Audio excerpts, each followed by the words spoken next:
আলহামদুলিল্লাহ। আজকের এই বিষয়টা হলো হজ পরবর্তী হাজিদেরকে নিয়ে হজ থেকে যে শিক্ষা গ্রহণ করা হয়েছে সেই শিক্ষাটা যেন হাজিরা ধরে রাখতে পারেন। সেই শিক্ষা অনুযায়ী হজের শিক্ষাটা হলো হজরত মোহাম্মদ সাল্লাল্লাহু সাল্লামের সুন্নত অনুযায়ী জীবন পরিচালনা করা, হজরত ইব্রাহিম আলাইহিস সালামের সুন্নত অনুযায়ী জীবন পরিচালনা করা। সেই সুন্নত অনুযায়ী প্রত্যেকটা হাজি যেন তাদের হজের পরে জীবন পরিচালনা করতে পারে, সেই জন্য আজকের এই প্রয়াস। এগুলো আস্তে আস্তে করে আরও ভবিষ্যতেও করা হবে, যেন হাজিরা হজ করে এসে তারা যেন হজটাকে ভুলে না যান, তারা যেন কোরআনের আলোকে জীবন পরিচালনা করেন, তারা যেন সুন্নতের আলোকে জীবন পরিচালনা করতে পারেন। সেগুলো নিয়ে আজকের এই সম্মেলনে আলোচনা হচ্ছে এবং এটা অব্যাহত থাকবে।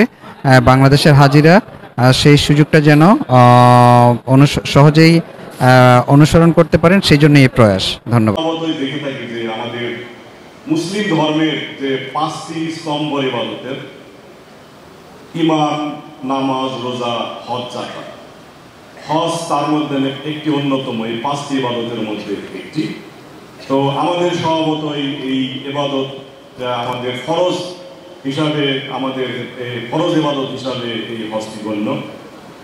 আমরা যদি দেখি যে হজের আসলে কখন চালু হয়েছিল হজের বিষয়টি, হযরত আদম আলাইহিস সালাম প্রথম কাবা ঘর নির্মাণ করেন এবং তিনি তার পরবর্তীতে হযরত ইব্রাহিম আলাইহিস সালাম কাবা ঘর পুনর্নির্মাণ করেন এবং তিনি হজের প্রবর্তন করেন।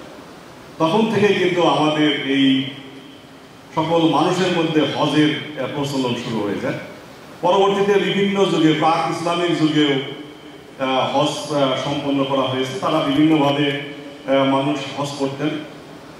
তো নবী হযরত মুহাম্মদ সাল্লাল্লাহু আলাইহি ওয়াসাল্লামের যুগে 9ম হিজরিতে আমরা দেখি যে আমাদের প্রতি, আমাদের মুসলিম উম্মার প্রতি হজ ফরজ হয়ে, এবং একটি আয়াতের সূরা আলে ইমরানের যে 97 আয়াত, সেই আয়াতে আমরা দেখি, যা বাংলা অর্থে এরকম যে কাবা ঘর পর্যন্ত পৌঁছার যার সামর্থ্য শক্তি আছে, আল্লাহর জন্য তার উপর হজ করা আবশ্যক।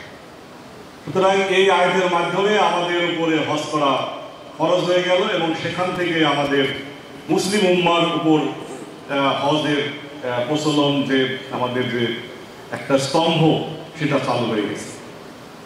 প্রথম হযরত আবু বকর রাদিয়াল্লাহু আনহু, উনি 9ম হিজরিতে 300 জন সাহাবী নিয়ে হজ পালন করেন এবং সেই সময় সেই পরিপ্রেক্ষিতে সূরা তাওবার মাধ্যমে আমাদের যে এই হজের যে বিধি নিষেধ, হজের বিধি বিধান, এগুলা কিন্তু এই সব এটার হয়ে যায়, যে নাজিল হয়ে, এবং হযরত আলী রাদিয়াল্লাহু আনহু এই হজের বিধি বিধানগুলা প্রকাশ করেন নবী সাল্লাল্লাহু আলাইহি ওয়াসাল্লামের নির্দেশে।